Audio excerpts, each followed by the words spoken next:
यह कहानी शुरू होती है 2017 की गर्मियों से, उत्तराखंड के एक छोटे से पहाड़ी शहर में। शहर का नाम कुछ खास नहीं था, एक शांत नीरस सी जगह, सड़कें तंग, पुराने पक्के मकान और चारों तरफ घने पेड़। उस शहर में एक कंपनी थी, एक केमिकल फैक्ट्री। स्थानीय लोग उसे द कंपनी ही कहते थे। वह शहर की रीढ़ थी। ज्यादातर परिवारों में कोई ना कोई उसी में काम करता था। इसी कंपनी में एक युवक काम करता था, नाम था अंशुमान। वह इंजीनियर था, दिल्ली से पढ़कर आया था। उसे नौकरी मिल गई थी यहीं। शुरुआत में सब ठीक था, काम अच्छा था, वेतन ठीक ठाक था। वह शहर के बाहरी इलाके में एक छोटा सा फ्लैट किराए पर लेकर रहने लगा। फ्लैट पुराना था लेकिन साफ सुथरा। खिड़की से पहाड़ों का नजारा दिखता था। लेकिन यह शहर और यह कंपनी बाहर से जितनी शांत और सामान्य दिखती थी, अंदर से उतनी ही खोखली थी। कंपनी पुराने जमाने के नियमों पर चलती थी। सुरक्षा के नाम पर सिर्फ कागजी खानापुरी। केमिकल्स का कचरा बिना ट्रीट किए ही पास की नदी में बहा दिया जाता। कर्मचारियों को बचाव के लिए ढंग के उपकरण तक नहीं दिए जाते। लेकिन लोग चुप थे।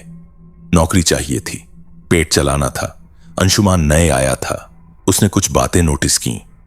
लेबोरेटरी में काम करते समय कुछ गैसों की गंध बहुत तेज होती, सांस लेने में तकलीफ होती। उसने अपने सीनियर से पूछा।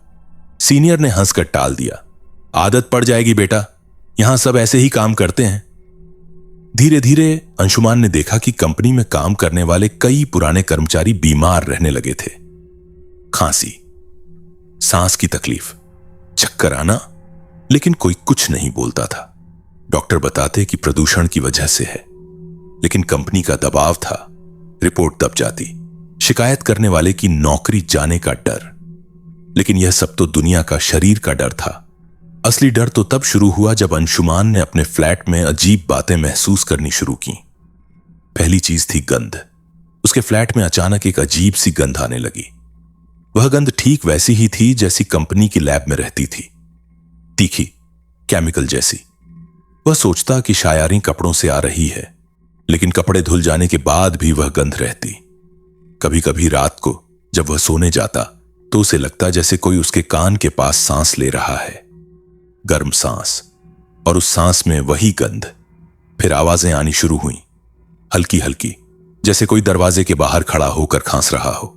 एक सूखी दम घोंटने वाली खांसी। अंशुमान दरवाजा खोलकर देखता, कोई नहीं होता।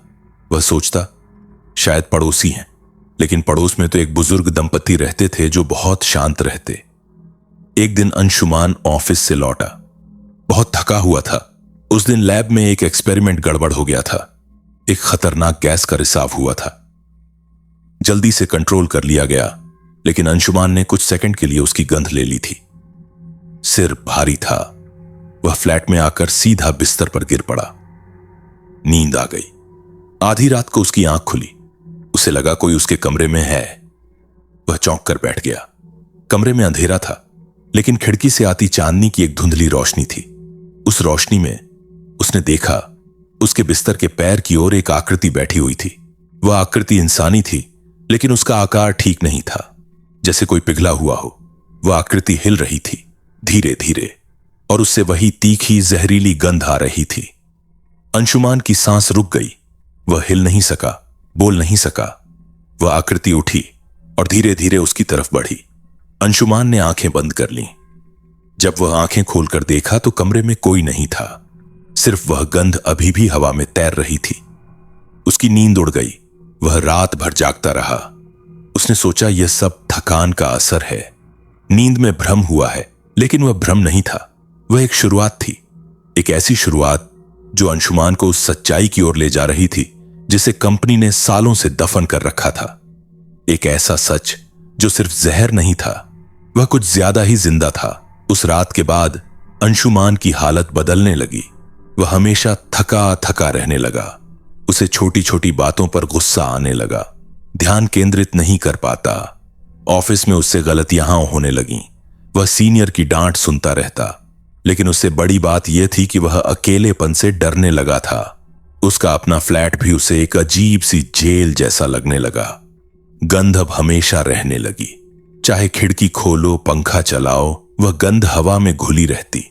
वह गंध अब उसके कपड़ों, उसकी त्वचा, उसके बालों में भी समा गई थी। वह चाहकर भी उससे छुटकारा नहीं पा सकता था। उसने अपने पड़ोसियों से पूछा कि क्या उन्हें कोई गंध आती है। उन्होंने ना कहा, उन्हें कुछ नहीं आता था। अब आवाजें भी बढ़ गईं। सिर्फ खांसी ही नहीं, अब रोने की आवाज भी आती। एक दबा हुआ, दर्द भरा रोना। ऐसा लगता जैसे कोई दीवार के पार से रो रहा हो। कभी कभी लगता जैसे कोई उसके फ्लैट के दरवाजे का हैंडल हिला रहा है, धीरे से, टन टन। अंशुमान जल्दी से दरवाजा खोलता। सामने सुनसान सीढ़ियां। वह डॉक्टर के पास गया। डॉक्टर ने कहा, तनाव है। कुछ दवाइयां दे दी, लेकिन दवाइयों से कुछ फर्क नहीं पड़ा। उल्टा नींद की गोलियां लेने के बाद वह और भी स्पष्ट सपने देखने लगा। वही आकृति, वही गंध, वही रोना। एक दिन ऑफिस में अंशुमान ने एक पुराने कर्मचारी से बात की। नाम था सतीश जी। वह कंपनी में पिछले 30 साल से काम कर रहे थे, अब रिटायर होने वाले थे। अंशुमान ने हिम्मत करके पूछा, सतीश जी, क्या इस कंपनी में कोई दुर्घटना हुई थी पुराने समय में? सतीश जी का चेहरा एकदम सख्त हो गया। उन्होंने चारों तरफ देखा, फिर धीमी आवाज में कहा, तुम क्यों पूछ रहे हो? अंशुमान ने कहा, बस कुछ अजीब बातें सुनने को मिलती हैं। सतीश जी ने एक लंबी सांस ली। छोड़ो बेटा, ये सब मत छेड़ो, पुरानी बातें हैं, दफन हो गई हैं। तुम अपना काम करो, जल्दी से यहां से निकल जाने का रास्ता खोजो। लेकिन अंशुमान रुक गया। कृपया सतीश जी, मुझे बताइए, मैं परेशान हूं। सतीश जी कुछ पल चुप रहे, फिर बोले, कई साल पहले की बात है। यहां एक बहुत बड़ा एक्सीडेंट हुआ था। गोदाम नंबर 3 में एक टैंक फट गया था। जहरीला केमिकल हर तरफ फैल गया। 3 कर्मचारी उसमें फंस गए थे। अंशुमान की सांस थम गई। क्या हुआ उनका? वे मर गए बेटा, लेकिन ऐसे मरे कि पहचानने लायक भी नहीं बचे। केमिकल ने सब कुछ खत्म कर दिया। कंपनी ने सब कुछ दबा दिया, मुआवजा देकर चुप करा दिया परिवारों को। खबर बाहर नहीं आने दी। उस गोदाम को हमेशा के लिए सील कर दिया गया और एक नया गोदाम बनवा दिया।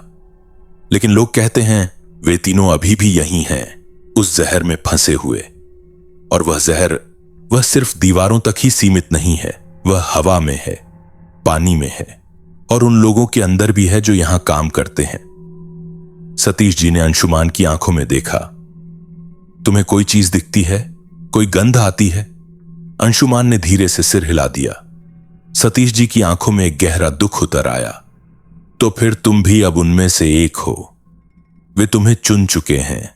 जो भी उस जहर के संपर्क में आता है और जो उस एक्सीडेंट के बारे में जानने की कोशिश करता है, वे उसे परेशान करते हैं। वे चाहते हैं कि दुनिया को पता चले कि यहां क्या हुआ था, लेकिन वे खुद ही जहर बन चुके हैं। इसलिए वे जो छूते हैं वह भी जहरीला हो जाता है। सतीश जी उठे। मेरी सलाह है बेटा, यह नौकरी छोड़ दो, यह शहर छोड़ दो, जितनी जल्दी हो सके। लेकिन अंशुमान के पास कोई विकल्प नहीं था। कर्ज था, जिम्मेदारियां थीं, वह भाग नहीं सकता था। और शायद अब भागने से कोई फायदा भी नहीं था, क्योंकि जहर उसके अंदर समा चुका था। और वे तीनों, वे अब उसके साथ थे, उसके फ्लैट में, उसकी हवा में, उसके सपनों में।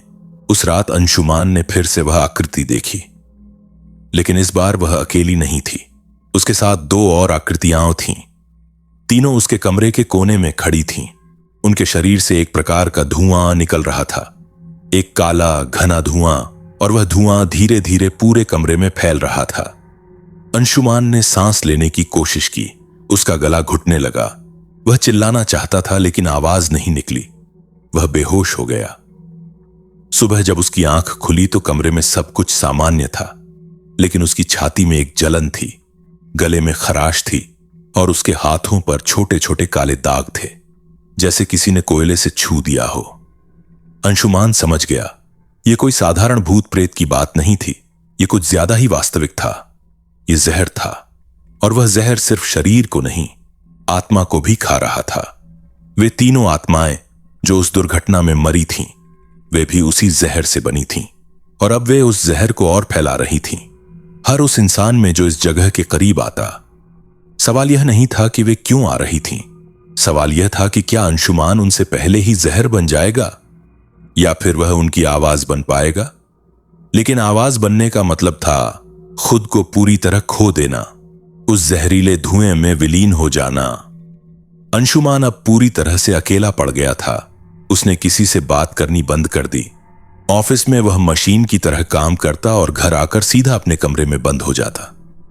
लेकिन अब डर बाहर नहीं, अंदर था। वह गंध अब उसके स्वाद में भी थी। पानी में भी वही स्वाद आता, खाने में भी। हर चीज उसे जहरीली लगती। उसके शरीर पर काले दाग बढ़ने लगे, छोटे छोटे घाव जो ठीक नहीं होते थे। डॉक्टर के पास जाने का साहस नहीं था। क्या बताता कि उसे जहरीली आत्माएं छू रही हैं। एक रात वह बहुत बीमार महसूस कर रहा था। बुखार था, सिर में दर्द। वह लेटा हुआ था, तभी उसने आवाज सुनी। साफ आवाज, एक आदमी की आवाज। वह आवाज दर्द से भरी हुई थी। बचाओ, हमें बचाओ, यह जहर, यह हमें जिंदा जला रहा है। अंशुमान ने आंखें खोली। कमरे में कोई नहीं था, लेकिन आवाज फिर आई। दूसरी आवाज, एक औरत की। हमारे बच्चे, उन्हें बताओ, हम कैसे मरे? कंपनी ने झूठ बोला। तीसरी आवाज, एक युवक की।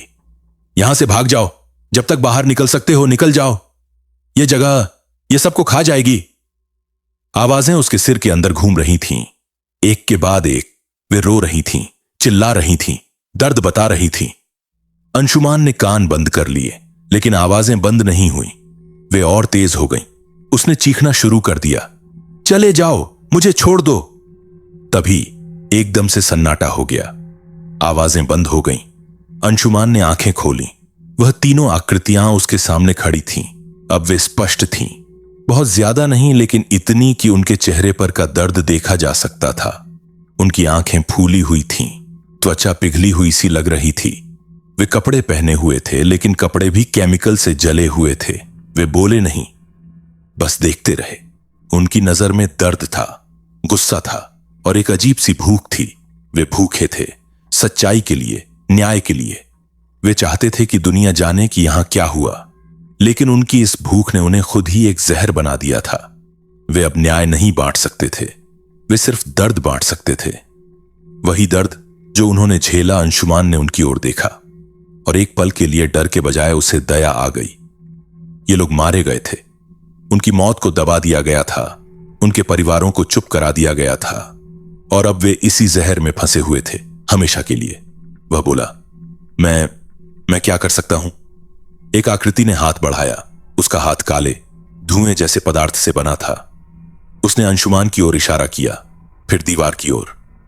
अंशुमान ने देखा, दीवार पर उस काले धुएं से कुछ शब्द बन रहे थे, धीरे धीरे।